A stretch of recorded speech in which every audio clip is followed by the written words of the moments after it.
প্রিয় সাংবাদিক বন্ধুগণ, আমাদের সালাম এবং শুভেচ্ছা নেবেন।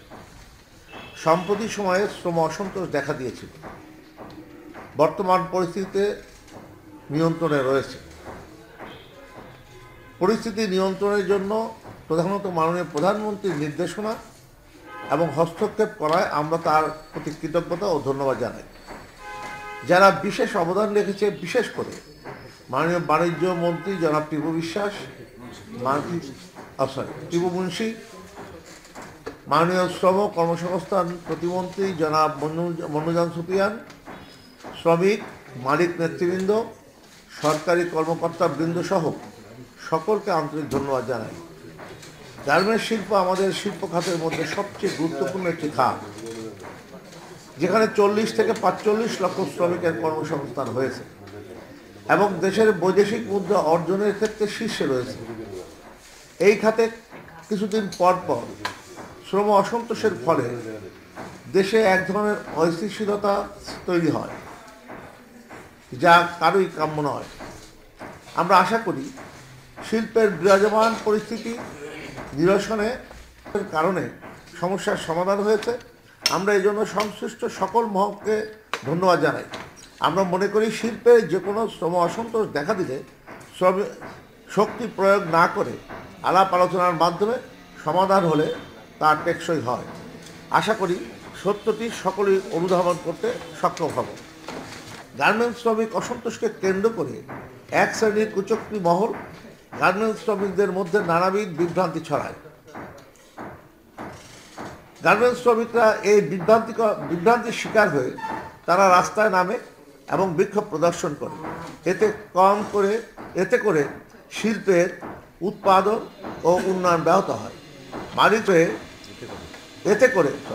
এতে করে ক্ষতি ছাড়া কারোই কোনো লাভ হয় না।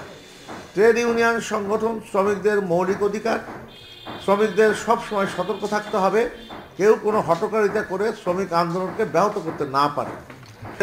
কারখানায় কোনো সমস্যা দেখা দিলে তা সংশ্লিষ্ট কর্তৃপক্ষকে মৌখিক কিংবা লিখিতভাবে অবহিত করবেন এবং সংশ্লিষ্ট শ্রমিক সংগঠনের কেন্দ্রীয় পর্যায়ে যোগাযোগ করবেন এবং একই সাথে এই ব্যাপারে সরকার ও আইন শৃঙ্খলা বাহিনীর সহযোগিতা নেবেন। সহানুভূতিশীল হন এবং কোনো শ্রমিক যাতে অন্যায়ভাবে হয়রানি না হয় সেদিকে বিশেষ নজর রাখার অনুরোধ করছি। প্রিয় সাংবাদিক বন্ধুগণ, আমরা মনে করি শিল্পের গণতান্ত্রিক পরিবেশ বিরাজ করলে অনেক সমস্যা আলাপ আলোচনার মাধ্যমে সমাধান করা সম্ভব। এ ব্যাপারে কারখানার কর্তৃপক্ষকে দায়িত্বশীল ভূমিকা পালন করতে হবে। একই সাথে শ্রমিক সংগঠনগুলোকে দায়িত্বশীল ভূমিকা পালন করতে হবে। কারখানা পর্যায়ে ট্রেড ইউনিয়ন কিংবা অংশগ্রহণমূলক কমিটি কার্যকর থাকলে এ ধরনের অনেক সমস্যা আলাপ আলোচনার মাধ্যমে সমাধান করা সম্ভব।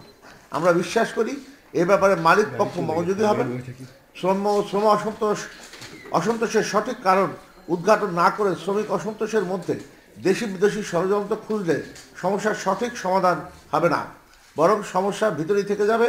আমরা আশা করি মালিক পক্ষ এ বিষয়টি গভীরভাবে বিবেচনায় নেবেন। তৈরি পোশাক শিল্প খাত আমাদের অর্থনৈতিক এক চালিকা শক্তি হিসাবে কাজ করছে। এই খাতে সমস্যা যেমন আছে তেমনি সম্ভাবনা রয়েছে প্রচুর। দরকার সংশ্লিষ্ট সকল পক্ষের ইতিবাচক ও আন্তরিক পদক্ষেপ গ্রহণ করা। সরকার এই খাতকে সবসময় গুরুত্ব দিয়ে আসছে। সরকারের সহযোগিতা ও আন্তর্জাতিক সম্প্রদায়ের সহযোগিতা ট্রেড খাতকে সবসময় গুরুত্ব